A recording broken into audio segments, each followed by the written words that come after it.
একান্তভাবে রাষ্ট্রপতি এককভাবে যা ইচ্ছা তাই করতে পারতেন। এবং আমাদের কাছে খুবই কিছু খারাপ উদাহরণ সৃষ্টি ছিল। চিহ্নিত শীর্ষ সন্ত্রাসী হিসাবে কোনো গভর্নমেন্ট যাদেরকে চিহ্নিত করেছে, আমাদের রাষ্ট্রপতিদের কেউ কেউ তাদেরকেও ক্ষমা করে দিয়েছেন।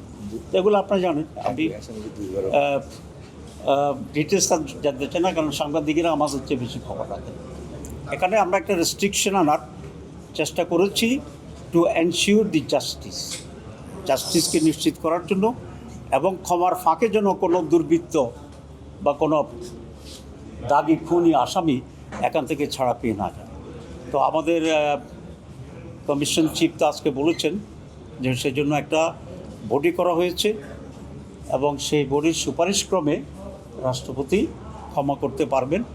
কোন কোন ক্রাইটেরিয়ায় এই কমিটি সুপারিশ করবে তার একটা বিস্তারিত তালিকাও করা হয়েছে, যে এইসব ক্রাইটেরিয়া মেনটেন করবে।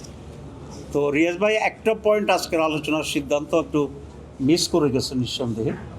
সেটা হচ্ছে আজকে নতুন একটা কথা আমরা যোগ করেছি, জামাত ইসলামীর পক্ষ থেকে এটা আমরা যোগ করেছি, পরে সকলেই এটাতে একমত হয়েছে যে রাষ্ট্রপতি বা কমিটি ওই সকল বিষয়ে যেটা রাষ্ট্রের সাথে রিলেটেড বা কমন অপরাধ আছে সেগুলো সুপারিশ করতে পারবে, কিন্তু ব্যক্তিগতভাবে কোনো অপরাধের এগেনস্টে যদি কোনো শাস্তি হয়, যেমন কারো পিতাকে কেউ হত্যা করল, এই হত্যাকাণ্ডের বিচার হয়েছে তার ফাঁসি, এই ফাঁসিটা ইচ্ছা করলে কমিটি এবং রাষ্ট্রপতি এককভাবে ক্ষমা করতে পারবে না।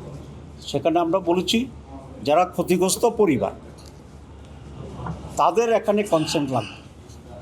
সুতরাং যদি কনসেন্ট কেন লাগবে, কারণ একজনের পিতা খুন হয়েছে, আরেকজন তো মাপ করা রাখে না, এটাকে একেবারেই পার্সোনাল।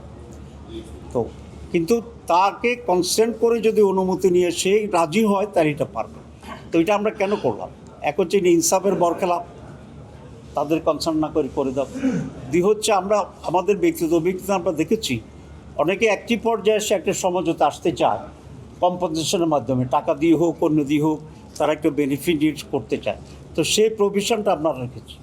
তো এই কারণেই এটা আজকে খুব বড় ধরনের একটা সিদ্ধান্ত to ensure the justice, even প্রেসিডেন্টের ক্ষমা করার ক্ষেত্রেও, যে কনসার্ন ফ্যামিলি বা বৈধ যে উত্তরাধিকার থাকবে ফাঁসির ক্ষেত্রে তাদেরকে কনভিন্স করে, তাদেরকে কনসার্ন করে তাদের সম্মতিক্রমে ক্ষমা করার এই সুপারিশটি কমিটি। এক্সট্রিম মশার কয়েল প্ল্যান্ট ফাইবার দিয়ে তৈরি, তাই সহজে ভাঙে না, সুগন্ধিযুক্ত ও নিরবিচ্ছিন্নভাবে জ্বলে। ডেঙ্গু, চিকুনগুনিয়া বাহি সহ যে কোনো মশার বিরুদ্ধে দেয় এক্সট্রিম সুরক্ষা। করতে পারবে। বাংলাদেশে প্রায় 20 কোটি মানুষ, এবং এই মানুষ সংখ্যা আরও বাড়তে থাকবে। দূর দূরান্ত থেকে, সুনামগঞ্জ থেকে বলেন বা আরও প্রত্যন্ত অঞ্চল আছে, আসতে মানুষের খুব কম। আর ঢাকায় এসে থাকা, খাওয়া, অপেক্ষা করার মতো সামর্থ্য আর সুযোগ আমাদের খুব কম মানুষের আছে ডাই থেকে।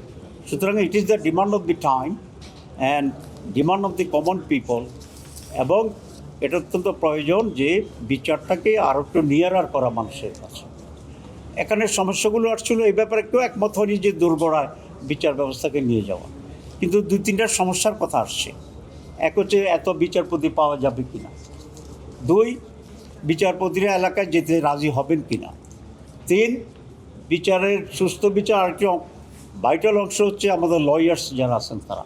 তো সেখানে আসছে যে পোটেন্সিয়াল হাইকোর্ট লেভেলে প্র্যাকটিস করার মতো লয়ার আমরা সেখানে যাব কি না বা পাবো কি না ইত্যাদি। কিন্তু আমরা বলেছি এই মুহূর্তে শর্টেজ হতে পারে, কিন্তু আমরা যদি মনে করি যে আমরা বিচারপতি 5 গুণ বাড়াই দেব, তাহলে বিচারপতি রিক্রুট হতে পারে, মেধাবী লোক তো আছে, এবং তাদেরকে ট্রেন আপ করতে পারে, আপগ্রেড করতে পারে। ঠিক একইভাবে এখন লয়ারের সংখ্যা কিন্তু কম না। একজন বলছেন যে কক্সবাজারে 100 লয়ার আছে সিনিয়র, যারা মাঝে মধ্যে সেই সুপ্রিম কোর্টে হাইকোর্ট প্র্যাকটিস অলরেডি করেন। তো কোর্টটা যদি আরও অ্যাভেলেবল হয় তারা সেখানে করবেন, আরও কনসেন্ট্রেট করবেন, এবং গভর্নমেন্টের উচিত মেধাবী লোকদেরকে বিচারপতি নিয়োগ করে যথার্থ দেশে এবং বিদেশে ট্রেনিংয়ের ব্যবস্থা করা।